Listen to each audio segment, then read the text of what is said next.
This program will feature people who will share their experiences and insights as they relate to health and wellness. Now, health isn't just about the body, it's also about the mind and the spirit.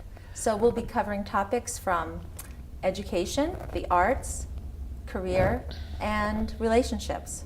Today, I'm sitting here with Bob Belenke, a child psychologist, educator, and author. And we'll be discussing his book, Capt'n Bob's Adventures with Child Psychology, as well as his experiences that led him to Vermont and to writing this book. Welcome, Bob. Thank you for being here. Thank you very much, Jennifer. Yeah.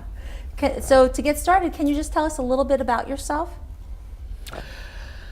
Well, let's see. Working backwards, you said that I'm a psychologist. I'm actually now a former psychologist. I'm retired. I live in Hanover in a retirement community called Kendall. And I grew up in New York City in Greenwich Village, which was kind of interesting and important for what we're going to talk about. Because this was in the 1930s, which is a long, long time ago now. And a lot of ferment was going on in the village in those days. A lot of people were involved in political, religious, social movements. Mm-hmm. And I went to a progressive school, an experimental school, strongly influenced by John Dewey. Mm-hmm. And that had a big influence on my life. At the time, did you know that? Or is it much later that you... No, it was really much later. At the time, it just seemed like an ordinary thing. Right. Although we knew there was something a little bit different. We knew that our school was not quite the same as the public schools. But we couldn't really, I don't think any of us kids at the time could have defined what that difference was. Mm-hmm. But it seemed just ordinary. We didn't know anything about John Dewey or anything, but it was a nice school. Yeah. And I think we were very well served by it. Yeah, interesting. So to jump into your book, from that educational point of perspective, I wanted to ask you what led you to writing this book. I mean, now that you're up at Kendall and you've had your career, you're retired from your position as a psychologist? Yeah. Well, it's very personal. I mean, I remember when my father, who had a very interesting career of his own, was about the age that I am now. I said to him, "Dad, I'd really like to interview you and ask you about the different things that you did." And he would sort of dismiss it. He said, "Oh, we'll do it later. I'm busy now," or something like that, or it really wasn't that important, and so on. And I guess I felt that my children and grandchildren might have some interest in what I did or didn't do, mm-hmm. what I was pleased with, what I was not so pleased with in my own life, to learn from it. And so I started writing little bits and pieces of memoirs, of mm-hmm. Thinking maybe I was going to write a big memoir. And gradually it focused more and more on my career. So it turned into, I mean, this, as you know, it's little bits and pieces of things in this book, and it really sort of drifted into more a professional than a personal memoir. Mm-hmm. Although the personal is so mixed in with the professional, it's hard to distinguish the two. But it wasn't. It was really like, what do I think I might have accomplished in this world, in my work. As a writer and as someone who wants to communicate some of these thoughts and experiences, did you have an idea of the progression, or did it just unfold and then you put it together later, or how did that process work for you? I'm not sure that I can answer that in any kind of coherent way. I mean, I did a lot of traveling as you know from having read the book, that after a kind of oddball career in psychology, um, chafing against the profession in many ways, uh, but not really being a rebel in a deep sense. It was really more the extent to which the profession didn't quite fit with the educational upbringing that I had, or Right. that I And felt, who you were at and your who I core. felt I was. So I was often bumping into things and coming up with my own view of how we ought to do things. And then on retirement, well, let me put it, it's complicated. So in my profession, I was working with kids. I was a child psychologist. Right. And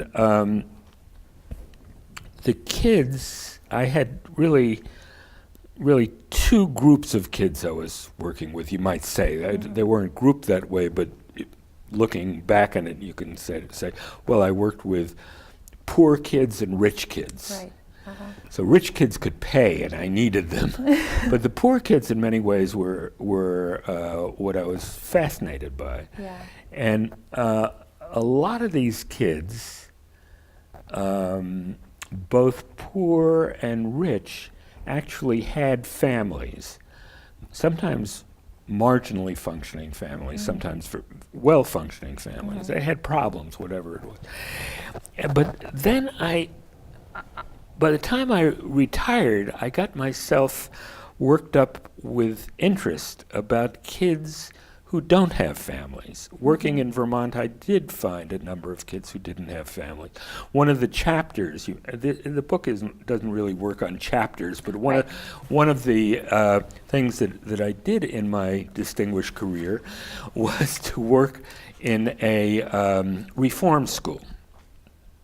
And those kids I found very interesting because most of them didn't really have active, well-functioning families. And I worked with some kids like that subsequent to that, but I got really kind of curious about kids who don't really have families.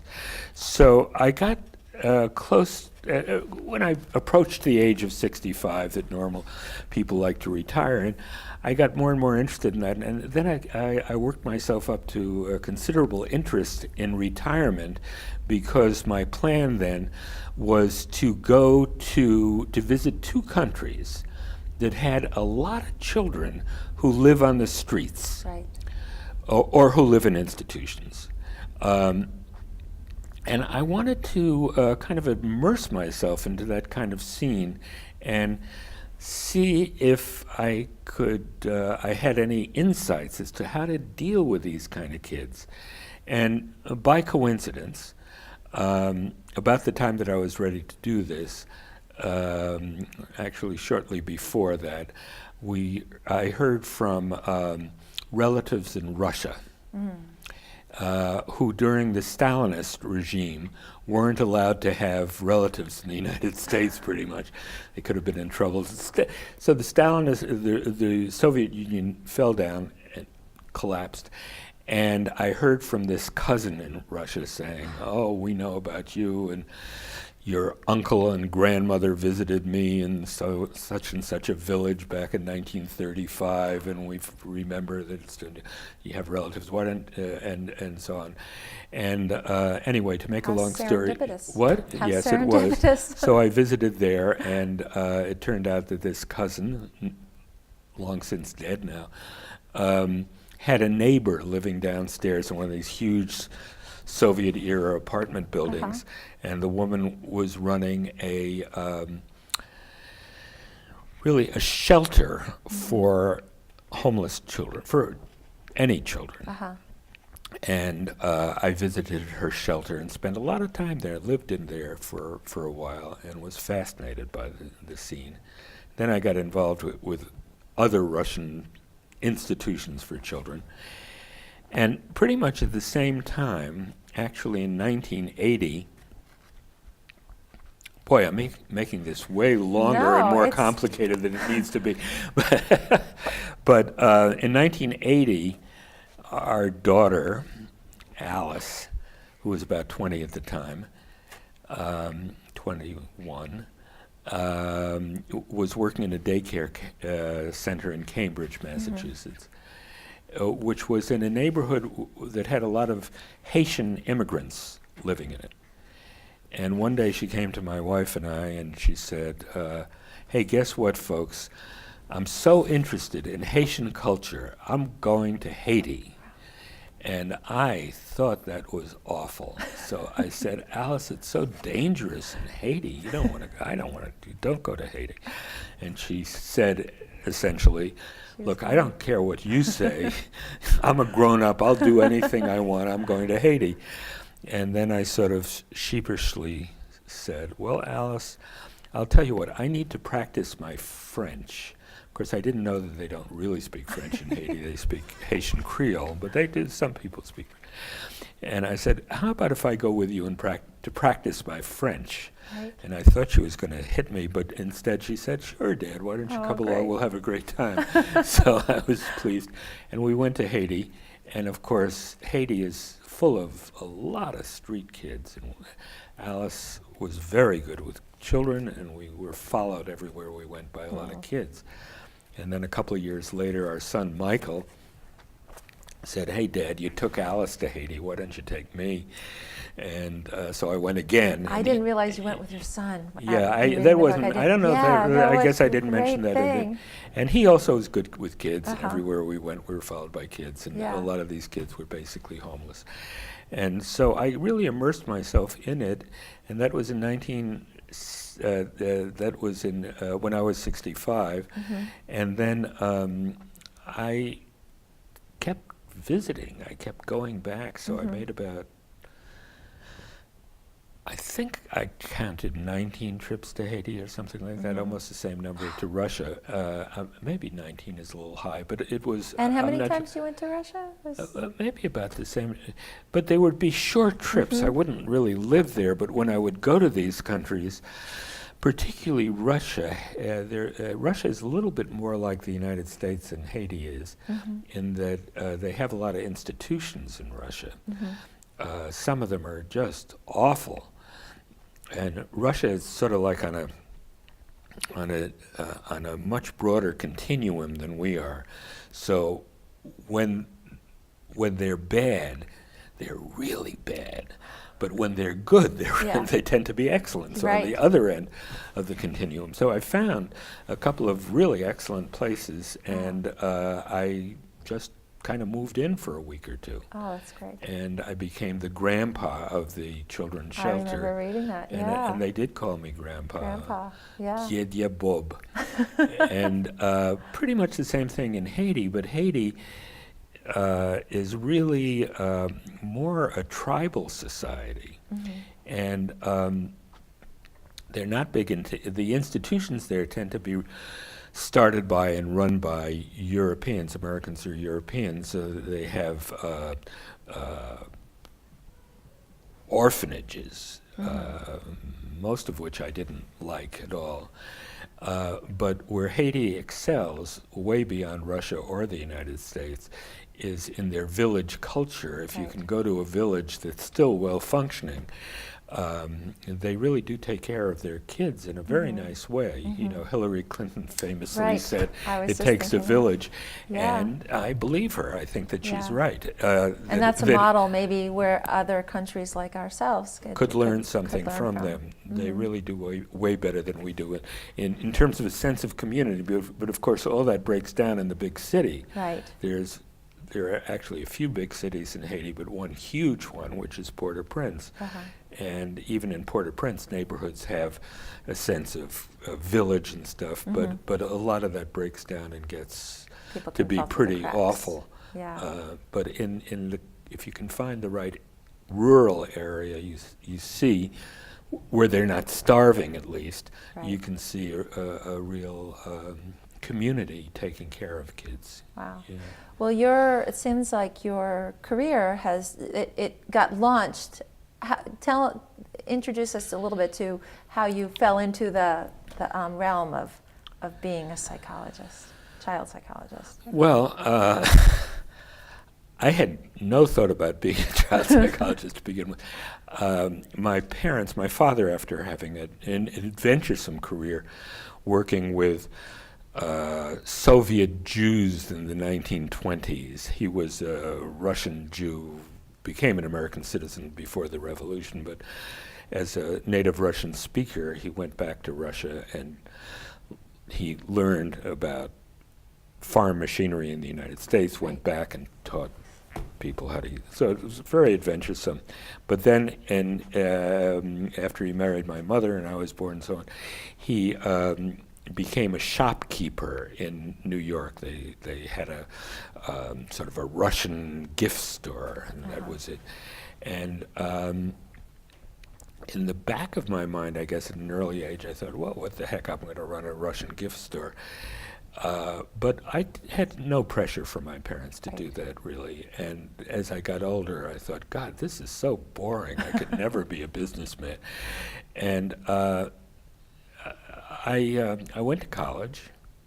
Everybody went to college that I knew from this progressive school. We all went to some kind of college. I was sick of progressive education. I wanted to be like a normal person. So I went to a conventional college. I went to Cornell. And I started out as had no idea what to do, so simplest thing was, okay, I'll be a pre-med, whatever the heck that meant. And so I was a pre-med for a while, and then along came organic chemistry, and it's, oh God, I'll never remember all this crap, and I'm not interested in it anyway. It's a lot of work. And too much work. So I went to I went to a counselor at Cornell, and I said, I guess I was a sophomore or junior by then, and I said, look, I am at the end of my rope. I don't want to be a pre-med, and what am I going to study? What am I going to do? So they put me through all these tests and all this kind of stuff, and interest test, aptitude test.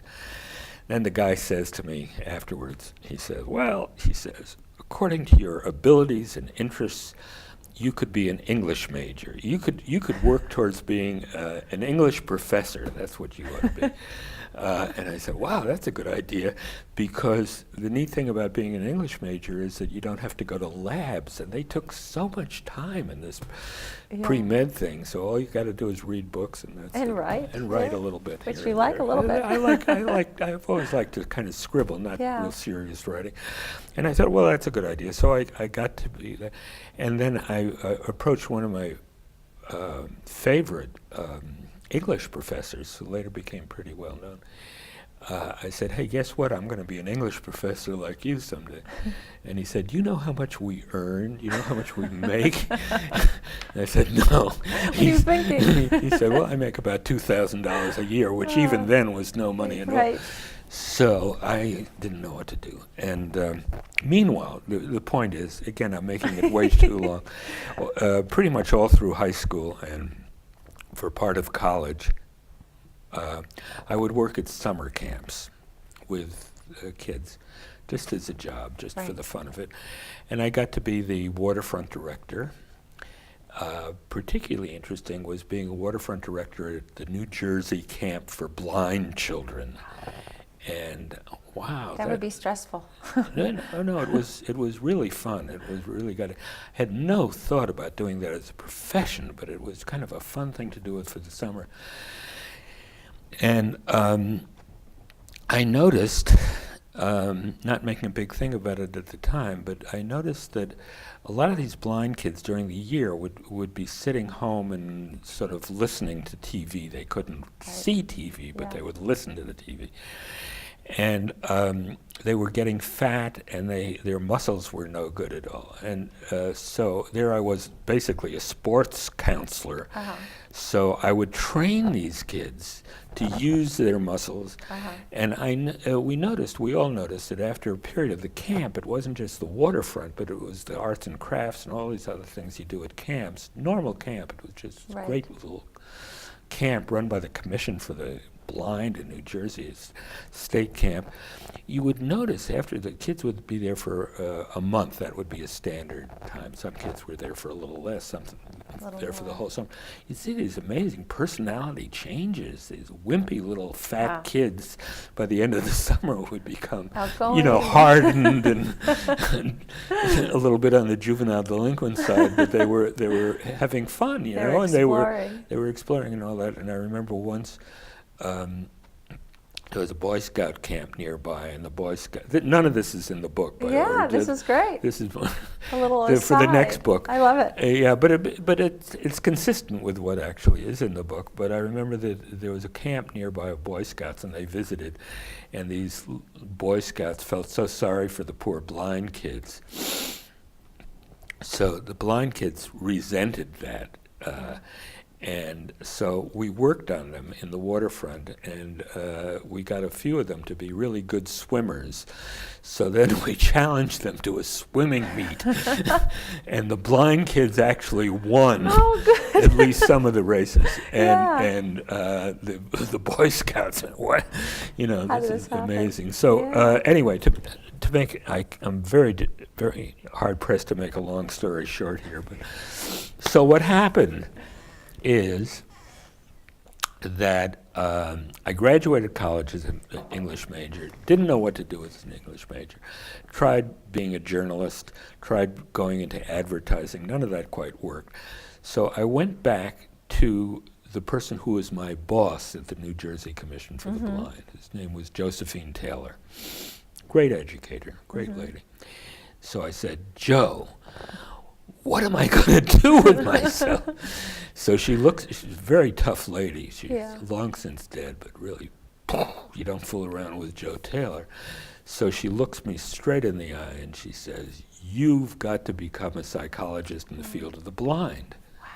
So, that's an idea. I never thought about that. So I studied psychology, and that's really how I got into it. And I never worked with the blind since. But I spent a year working for the Commission for the Blind. But after that, wow, that's great. And some of those kids really stuck in my memory. They were, I mentioned one kid, and that becomes like the the key story, very briefly told in this book. A kid, little redheaded kid, must have been about 8-10 years old, blind from birth, running full speed down a hill, screaming, "Out of my way, blinker coming!" Blinker being the slang that the kids used then for blind kids. So, with total confidence and enormous humor, running down the hill full speed, in great contrast to the normal blind kids who would be sitting, getting fat and passive. And in many ways, that whole thing was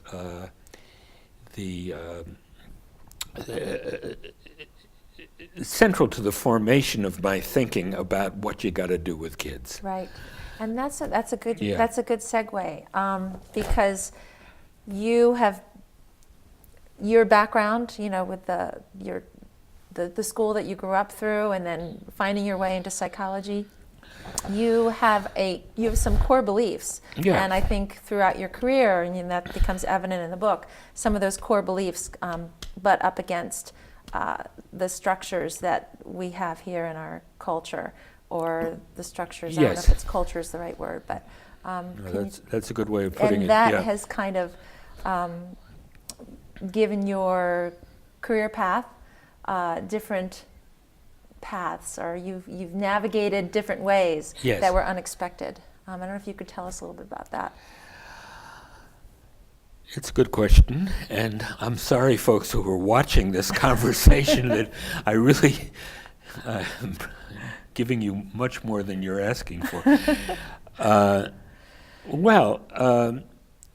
don't know if you want to go back to Massachusetts. It really is interesting, because you're asking very, very good questions. in retrospect, I would never have thought of this as I'm going through life, but you look at the age of 80, what am I, Hindsight, 83, almost 84, but looking back at it, it makes a certain amount of sense.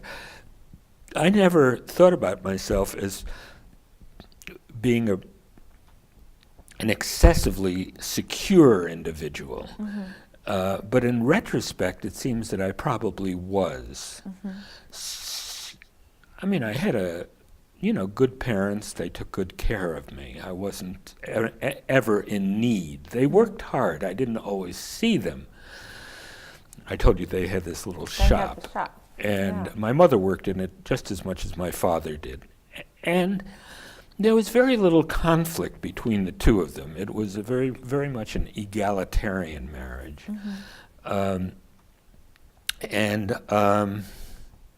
So I never worried about my parents splitting up, never went hungry, none of those things. And I guess I always had confidence that I could make a living. So I did things that, again, in retrospect, were high risk. But going through them, it just seemed like a sensible thing to do. So I guess one of the key episodes in the book is I became an academic in the beginning. Well, partly I started as a school psychologist and worked in various universities. The first university where I was on tenure track, in other words, online to have a regular secure position, was Boston College. I was teaching psychology and also counseling there. But I had a part-time job. Every professors have part-time jobs in their field usually to enhance their work as professors. So I got myself a job as the total mental health staff in a reform school, like America's first reform school for girls. Yes. And it was a half day a week, and I was the whole staff for their mental health problems. For a half a day. For a half a day, and they had something like 400 really, really mixed up, angry girls. And the needs were probably great. These were tough kids. Yeah. You don't fool around with them. And well, it's all in the book. You got to buy the book to get the details. But basically, I got very upset because we had group therapy, group counseling, and I assured the kids in the group that anything they said was going to stay within the group. Right. But I was also at the same time trying to train a staff member of the institution to run groups, because one half-day-a-week person with 400 very mixed-up kids was not going to do it. So I was going to train a lot of staff members. So the staff member was sitting in the group, and it turned out one day that one of the kids, an 11-year-old no less, had been placed in solitary confinement for at least a full week. I caught her at the end of the week, for something that she said in the group. So I got upset, and somebody for the State Commission for Juveniles, whatever the name was in Massachusetts, had come to investigate the state Senate was investigating all of the juvenile facilities. This woman happened to come on the day that I discovered this kid still in solitary. I told the investigator about her. She met the kid and so on. And I knew at that point that I was done, that they wouldn't keep me 5 minutes after that. Yeah. So I went to the press, and it was a big story for about 2 days. And I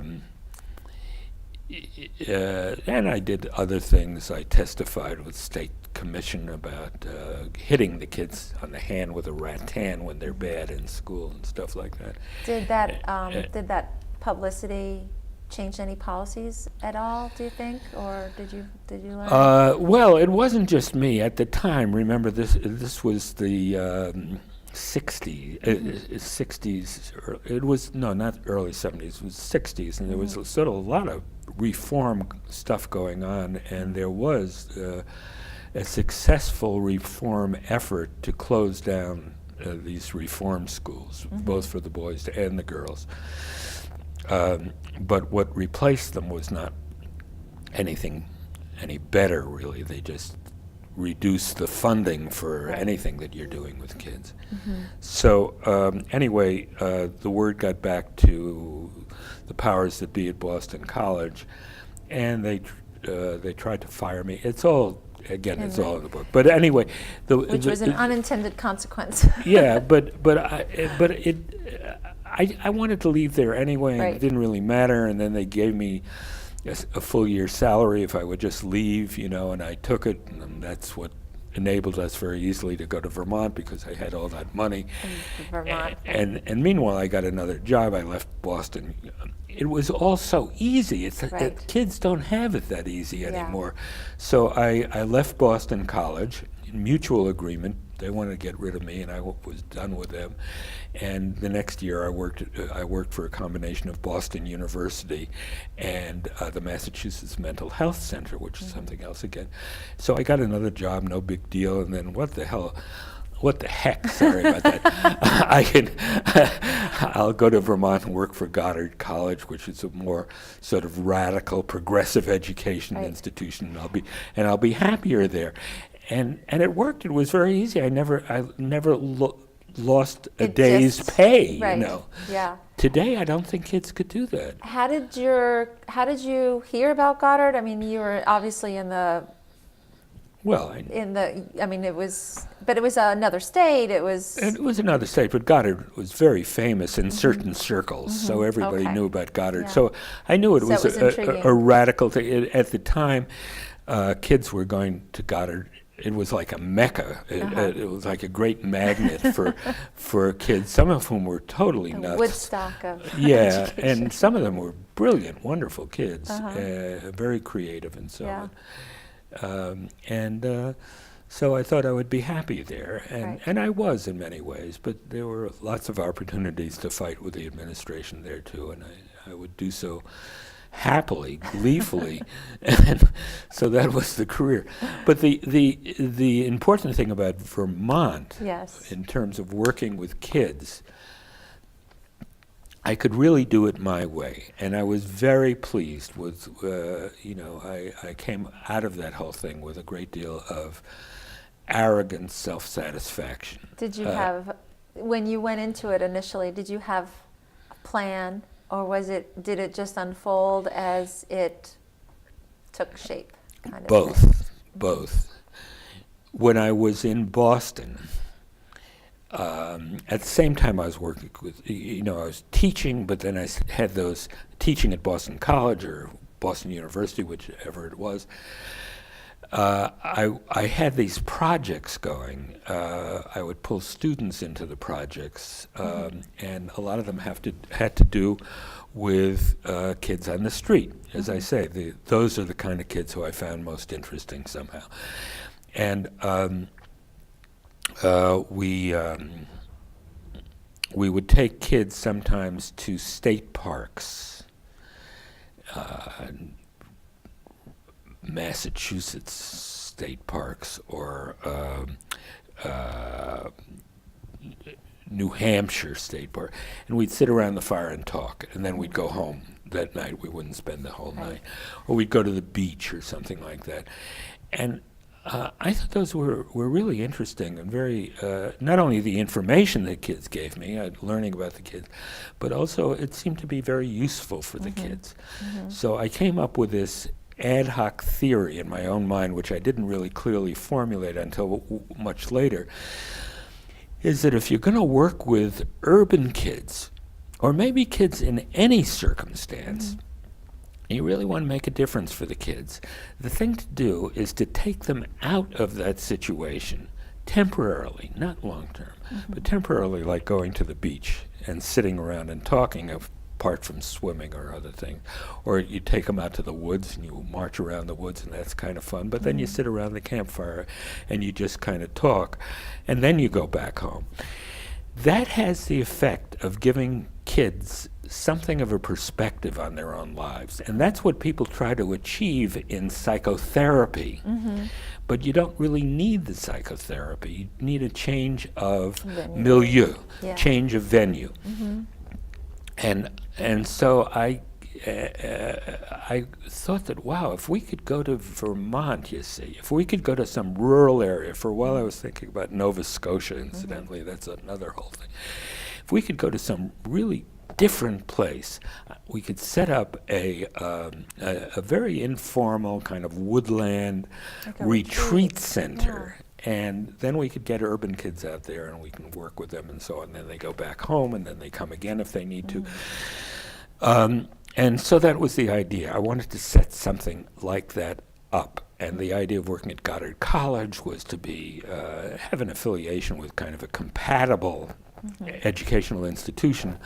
But that wasn't going to be where I would place both my feet. Right.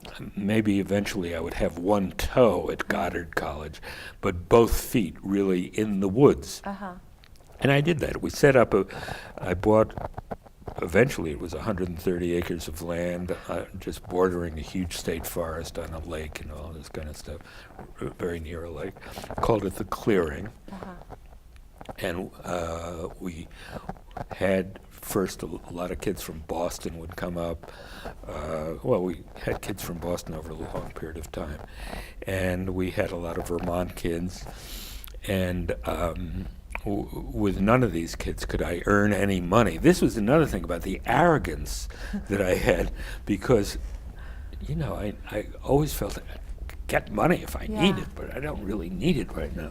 So we would work either for free or, you know, on Medicaid, which paid $18 an hour or something like that, but not paying for transportation or phone or the writing or whatever. So local kids.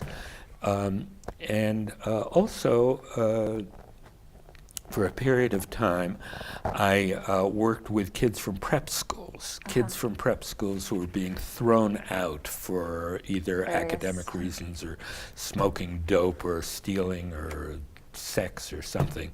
And they would come, and the issue was, let's try to figure out what you need to do next. Let's kind of talk about it. And their parents would come, and I'd give them tests and all that.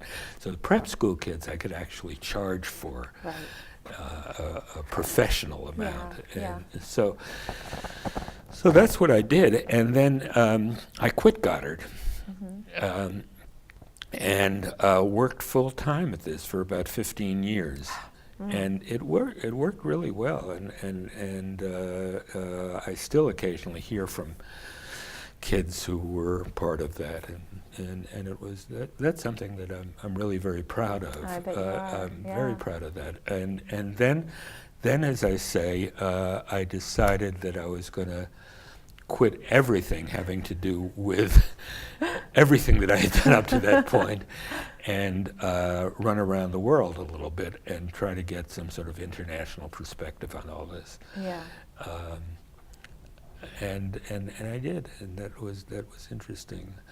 And I guess the only thing I kind of regretted was that I wasn't more disciplined as a writer, as you said. And it's true, I really have always enjoyed writing, just kind of scribbling. So wherever I would go, I would take notes. Little snippets and notes and stuff like that. But putting it together, I'm just barely beginning to do that. And this book is a huge endeavor. The book is just an example of what I'm trying to do. Yeah, well, it was a great read. I truly enjoyed it. And Thank you. we're just listening or reading your anecdotes, and I actually wanted you to maybe share something from your book with the audience. And I don't know if you have something you'd like to read, or well, gosh, you want to hear about my grandmother, or that's too silly? Well, no. I mean, this maybe this has some sense to it. Yeah, let me read a little bit about. I was trying in the beginning of the book to really think about how I got to be a psychologist. What was there? And I was beginning to think that, well, maybe there was something that I never recognized until now, looking back, Right. that made me always fated to be a psychologist or some kind of educator. Uh-huh. Where the seed might have been And planted. incidentally, I don't see a clear distinction between psychologist and educator. Yeah. You say you were an educator, Yeah. teacher. I don't see any real difference. It's all the same. But looking back, I thought, well, there were a number of things that really formed me into that professional role that I would never have thought of at the time. So let's see, this is not terribly long. I'm going to read a section called Chickens. So before psychology, there were chickens. We owned a summer house, a lovely shack in Brentwood, Long Island, a rural, multi-ethnic town at the time. The primary population was Irish Catholic, and it was centered around St. Joseph's Academy, a formidable institution which, because it was exotic to a New York Jewish atheist like me, naturally aroused my curiosity, but I never saw the inside of it.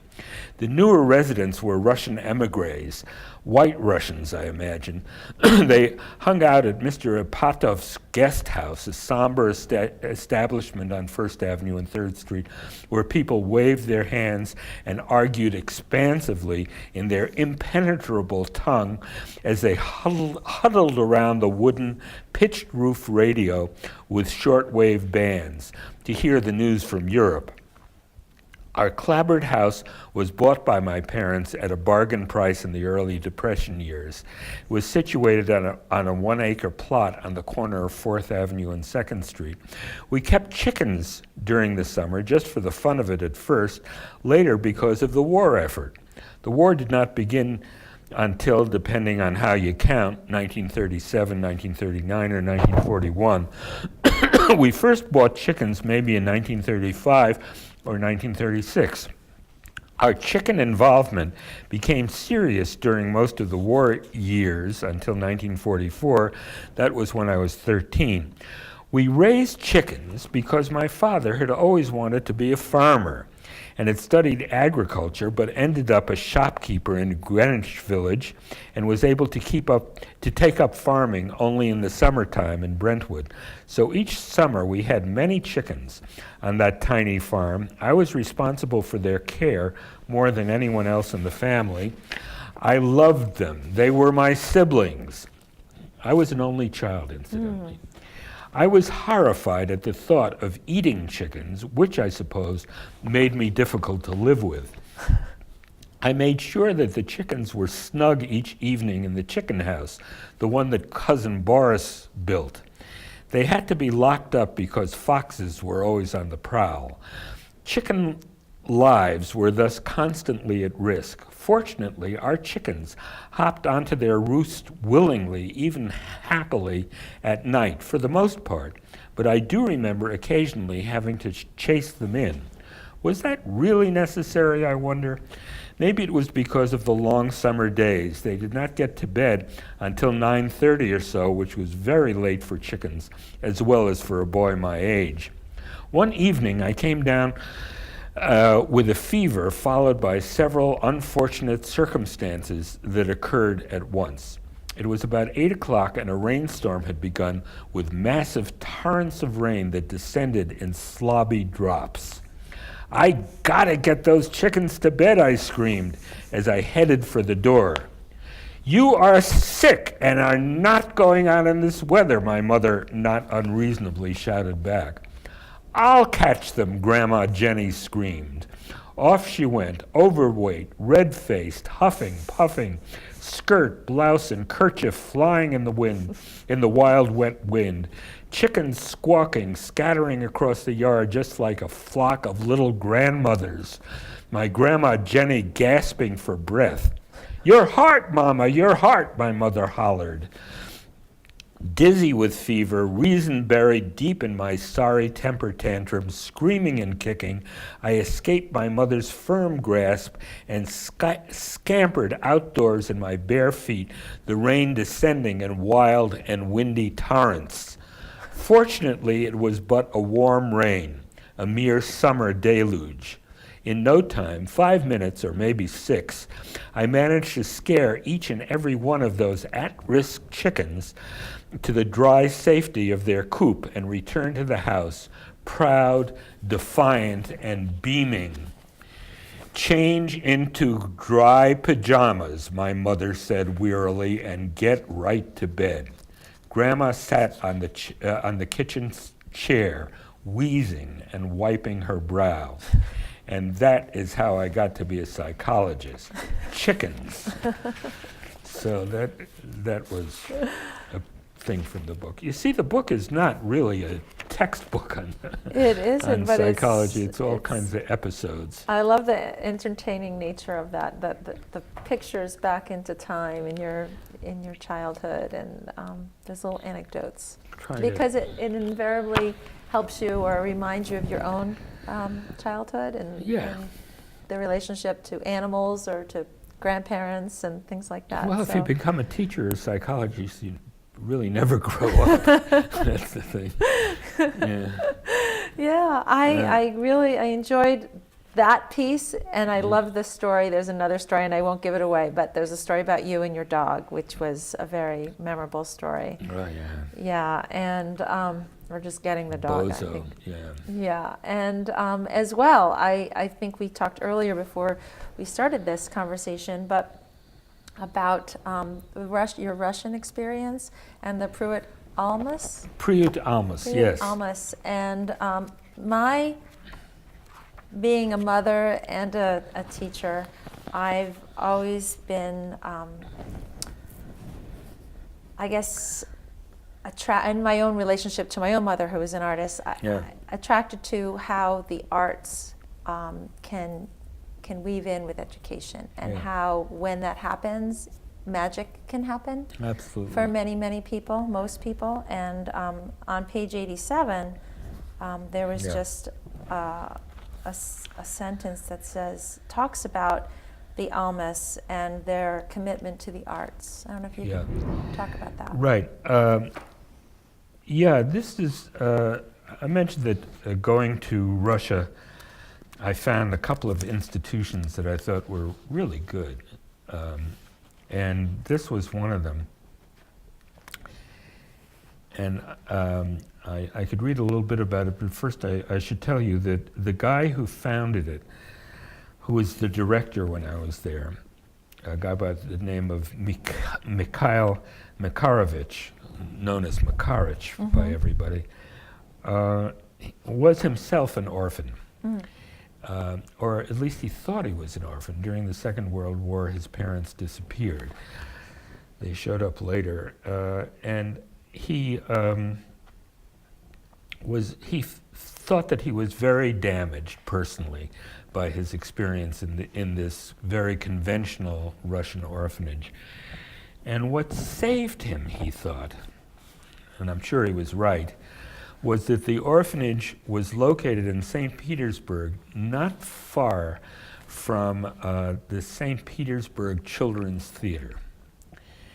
And he somehow, I don't know how he managed it, but he managed to hang around the St. Petersburg Children's Theater and gradually became first a stagehand and eventually an actor and director and all kinds of stuff. And he was pretty good. He had a pretty good career, but he was a wild man, a little bit like me, but frankly wilder and probably more effective. He started this thing, and but he was constantly in trouble with the authorities. And eventually, shortly after I wrote a book about him, that was another book that I wrote called Tales of Pruitt Almas, Pruitt meaning children's shelter, Almas. the city government, all these things were not freestanding. They were sponsored by the city of St. Petersburg. They threw him out. He was just too much for them. And but the thing about Priut Almas that, I mean, there were a number of things about it, but in reference to what you were asking, it was very, very strong in the arts. So if you could imagine, I mean,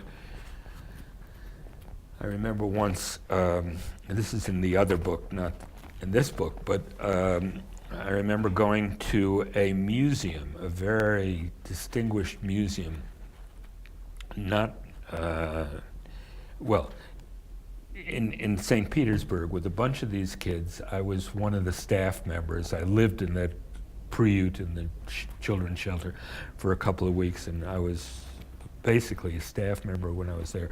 Although, as I said, the kids all called me Grandpa Bob, and I loved that.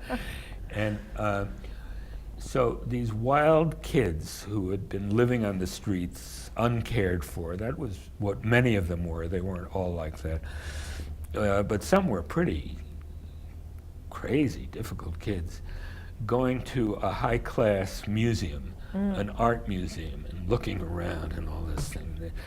And it just struck me as so incongruous, and I just couldn't imagine in an equivalent museum in the United States, equivalent shelter for kids, a group home or something, taking the kids to, you know, the Metropolitan Museum in New York. You wouldn't really do that because the kids are too crazy, too wild. Too risky. Too risky. And I remember another night we took the kids to the St. Petersburg circus. And they could really understand the circus better than they could the art museum. And they loved it, and they loved it. And I remember coming back on a bus, a city bus with them and other staff members. No, it was not a bus, it was the subway, the metro in St. Petersburg.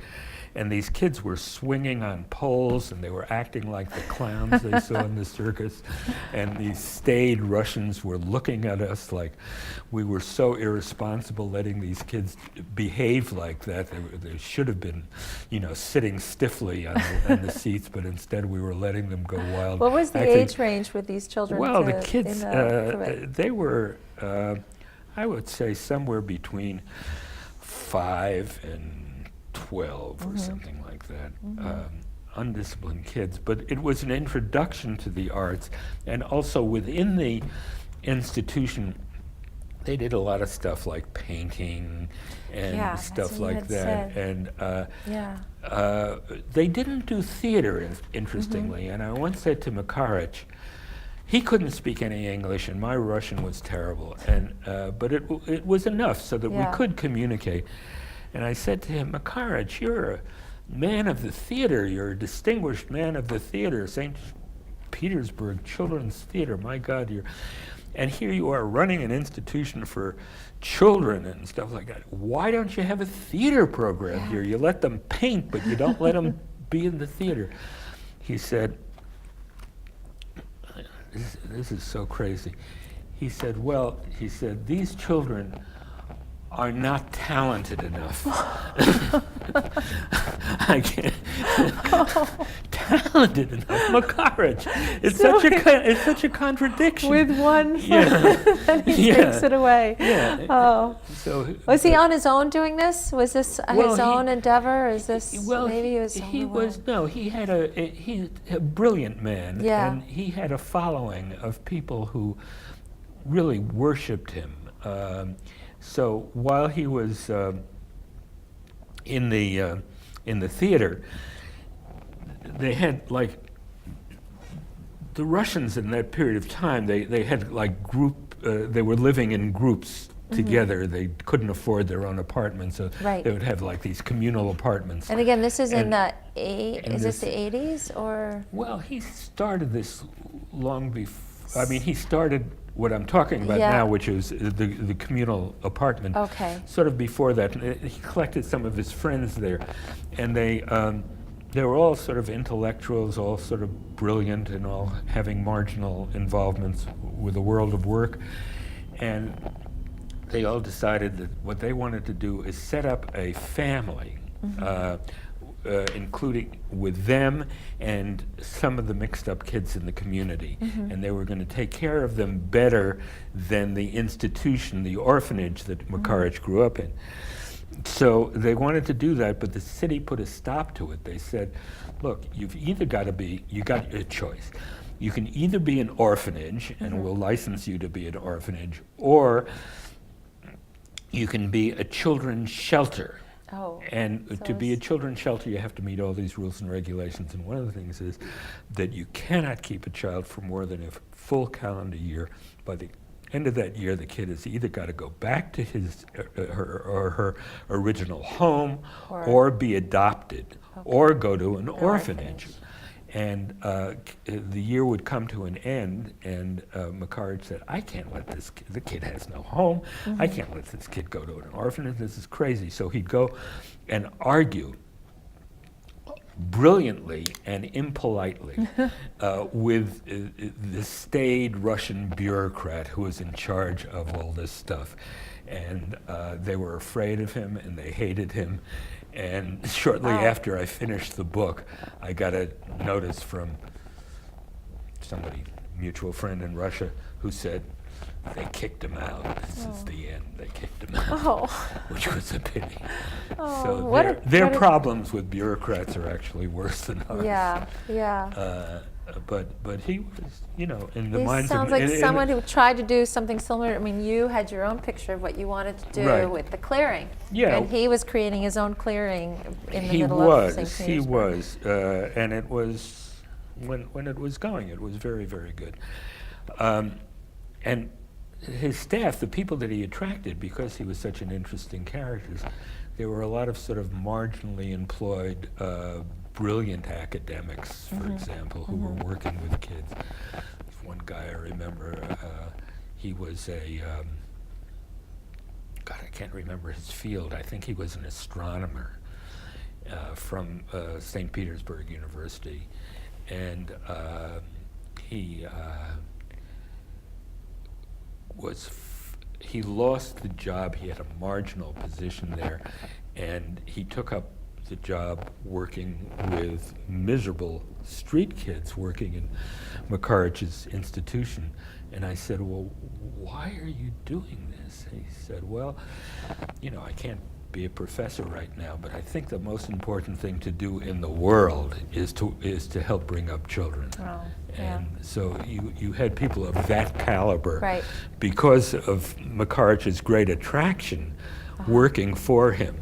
So he attracted people who were marvelous, but he scared the wits out of the bureaucrats who were in charge of him. That was his pattern. I have no idea what he's doing now.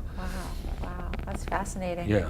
So I don't know. That's sort of off the point. What you wanted? Well, if there's one thing that you wanted to share with us, I guess we have a couple more minutes left. If there's anything specific that I haven't touched on that you would love particularly to there share? is, and that is the whole Haiti episode. Right. The whole Haiti episode. The last quarter of the book, or third of the book, or something like that, is really about Haiti. And I just go into it. And what I did was, I took my last visit to Haiti. I'm not making these trips anymore. And you did a diary. You did I did a diary entries. As I told you, I'm always scribbling. So these were slightly enlarged, slightly modified, a slightly enlarged, modified version of the notes that I was taking. And I wanted to take the reader on a trip that kind of summed up my involvement in Haiti, and so it was the whole single trip rather than little bits and pieces from other trips. Right. And I thought that would be a fitting end to the arc of the book, beginning with my ancestors, talk about grandmothers and grandfathers and all that, and then my childhood and education and teenage years, interested in sex and all this stuff, and then getting into psychology and different things in psychology, and then, okay, so this is the mature me, almost couple of years ago, looking around in Haiti and trying to think about, well, how should the world be? And what can we do in a country where the problems are very extreme for the children and for everybody? Yeah. So it's me kind of wandering around, talking with people. This, by the way, was right after the earthquake. Right, and that was my... The earthquake was in 2010, and my trip was 2011. So a poor country in the first place, further devastated by the earthquake, cholera on top of it, really bad situation. And I go basically to two places in Haiti that by then I knew pretty well. One was a city, a very old city in Haiti, smaller than Port-au-Prince, with a very interesting history. I didn't go into the history in the book, but it was actually where the voodoo religion began. Mm-hmm. And it's still a very traditional old city. And a person who became a friend of mine, a Haitian woman and a Haitian man, they're not related to each other, but they work together, who emigrated to the United States but maintained very close contacts, close involvement with Haiti, started some really marvelous educational programs in the city of Léogâne. Uh-huh. And I visit there and live there for a week or two and see all the things that they're doing and comment on it. Looking at the school, they started what for Haiti was a remarkably progressive school. That is, the kids didn't have to sit straight backed on benches in front of tables and stuff, but they had desks that they could move around and so on. But even with that, the education wasn't really well thought out, I felt. So there were comments on that. And looking around and seeing how people were coping with their situation. Right. And then from there, I went to another town, which was also much, much smaller. It was actually like more like a township. Uh-huh. In other words, there were 14 little communities up in the mountains. This is an area called La Vallée Jacmel. It's I'm saying it in Creole rather than French. In French it would say La Vallée de Jacmel. So this was kind of, they didn't say La Vallée, they said Vallée Vallée Jacmel. Uh-huh. And the thing about that was that it had been relatively unaffected by influences from the United States and Europe. Because it was so remote. It was remote. It was a beautiful, beautiful area, so it was a vacation. Part of it was a vacation spot for Haitians, mm-hmm. but it wasn't really international. And a guy who became a good friend of mine, who's now living in Boston, Haitian guy, had a wonderful, very imaginative program for kids, for the whole community, actually. He was a real showman and got people singing together and dancing together and working together, and really, but very traditional guy. In Boston, he's simply an immigrant, but he still keeps contact with Haiti and probably eventually will go back to Haiti and become a significant influence in that town. So I go to that town and see the different things that are going on and sort of speculating about how this place is different from other places that I've known, including the United States. I guess what I'm saying is that for me, it's sort of the contrast between this place and that place, what we're doing and what they're doing, and what we have in common, what we don't have in common. And in La Vallée Jacmel, what my friend, whose name is Godefroy Bossico, they call him Godi, what he does is make central to his efforts the Haitian, basically the African capacity for joy, for fun, for creativity. You're talking about Right. for the arts. Bring it up into the front.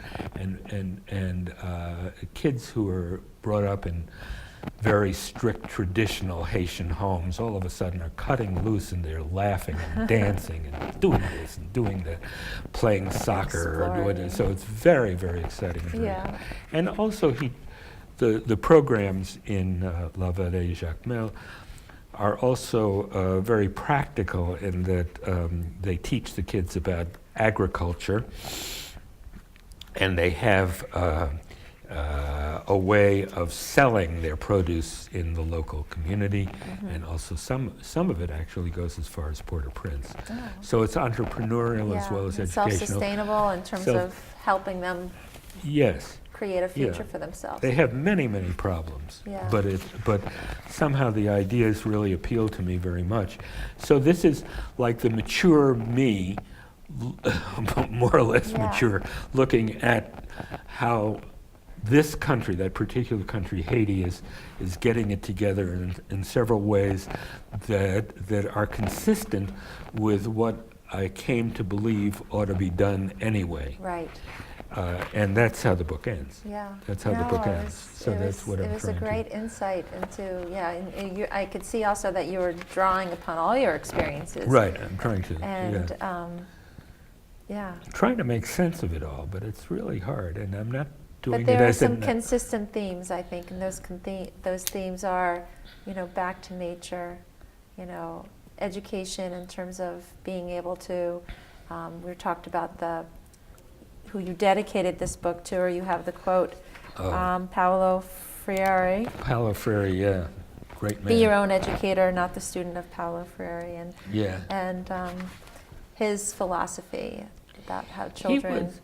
He was a very great Right. man, very Yeah. well known still in Latin America, an educator who was a revolutionary.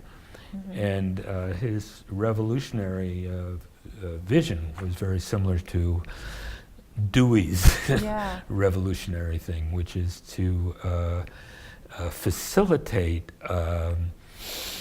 honest thought in people and not be confined by the conventional rules that that are pressed upon us. That we evolve towards an understanding of ourselves and life, and it's the interaction between ourselves and life, ourselves and our community, ourselves and our family, that's the key. It's not so much, I mean, it seems to me in this country, all over the world, I mean, it's not, I'm not saying it's just this country, but it's like we present the child with an external curriculum that's not derived from the child's experiences, but it's in the book somewhere in some office that this is what the child needs to learn this month. Right.